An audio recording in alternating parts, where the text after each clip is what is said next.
Deep in the Yucatan Peninsula lies a cenote, a deep natural sinkhole exposing groundwater that local Maya historically went out of their way to avoid.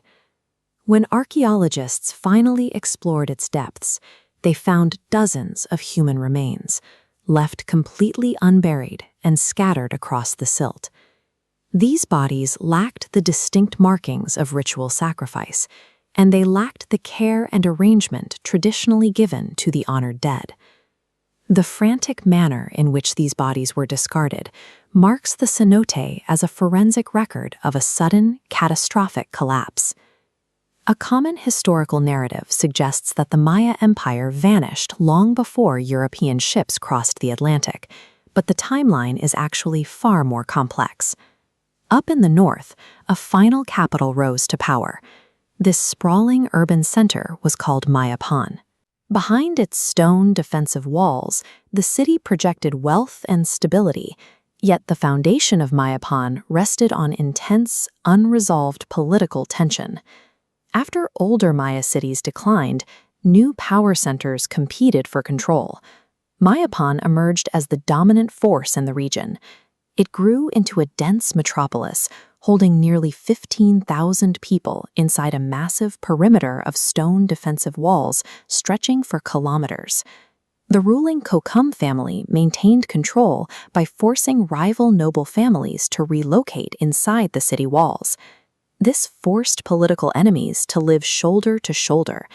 The nobles were kept as hostages under constant surveillance, preventing rebellions in their home provinces.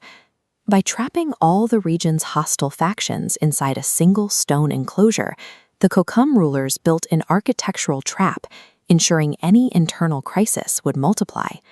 The breaking point arrived in the form of a severe, prolonged drought that struck the Yucatan. With food scarce and disease likely spreading through the cramped population, the Cocom family's grip on the rival nobles began to slip. As the social order fractured inside the walls, people began disappearing, which aligns with the period when those unburied bodies started appearing in the hidden underwater caves.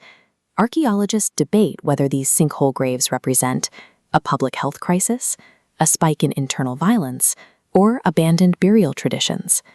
The silence of the archaeological record leaves us looking at a city that appears to have suffocated from its own internal pressures.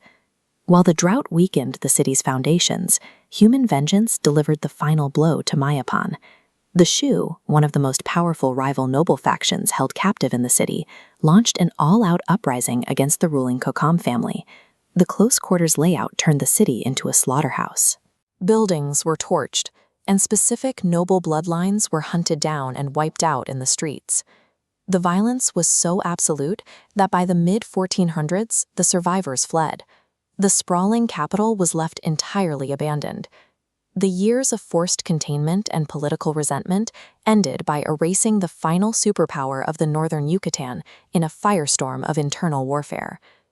Decades later, when Spanish conquistadors, military explorers and soldiers of the Spanish Empire, arrived expecting a centralized state, they found only fractured, warring provinces. Yet the collapse of their last capital was not the end of their civilization. The Maya people endured, adapting to the fragmented political landscape. Today, the ruined walls of Mayapan stand empty, while the dark waters of the nearby sinkholes remain perfectly still. The descendants of the Maya still thrive across the region, but deep beneath the limestone surface, those scattered bones hold the final, unwritten truths of their last empire's end.